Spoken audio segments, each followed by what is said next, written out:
আগামী জাতীয় নির্বাচনকে অবাধ, সুষ্ঠু ও অংশগ্রহণমূলক করার প্রতিশ্রুতি পুনর্ব্যক্ত করেছেন প্রধান উপদেষ্টা অধ্যাপক মোহাম্মদ ইউনূস। বৃহস্পতিবার সন্ধ্যায় ঢাকায় রাষ্ট্রীয় অতিথি ভবন যমুনায় ব্রিটেনের আন্তর্জাতিক উন্নয়ন বিষয়ক মন্ত্রী ব্যারোনেস জেনি চ্যাপম্যানের সঙ্গে বৈঠকে তিনি এই কথা বলেন। বৈঠকে আসন্ন নির্বাচন, অবৈধ অভিবাসন, বাণিজ্য সম্প্রসারণ, রোহিঙ্গা সংকটসহ বিমান ও নৌখাতে দ্বিপক্ষীয় সহযোগিতা সম্প্রসারণের বিষয়ে আলোচনা হয়।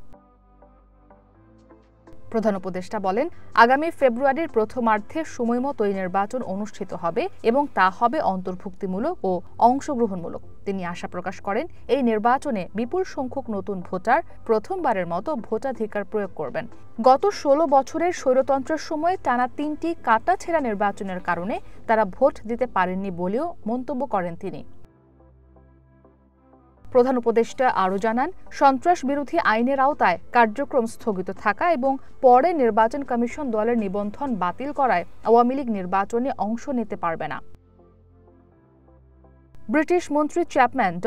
ইউনূসের নেতৃত্বাধীন অন্তর্বর্তী সরকারের ভূমিকার প্রশংসা করেন। তিনি জুলাই সনদ নিয়ে জাতীয় ঐকমত্য কমিশন ও রাজনৈতিক দলগুলোর চলমান সংলাপকেও ইতিবাচক হিসেবে তুলে ধরেন। ইসরাত মুক্তি, ওয়ান নিউজ।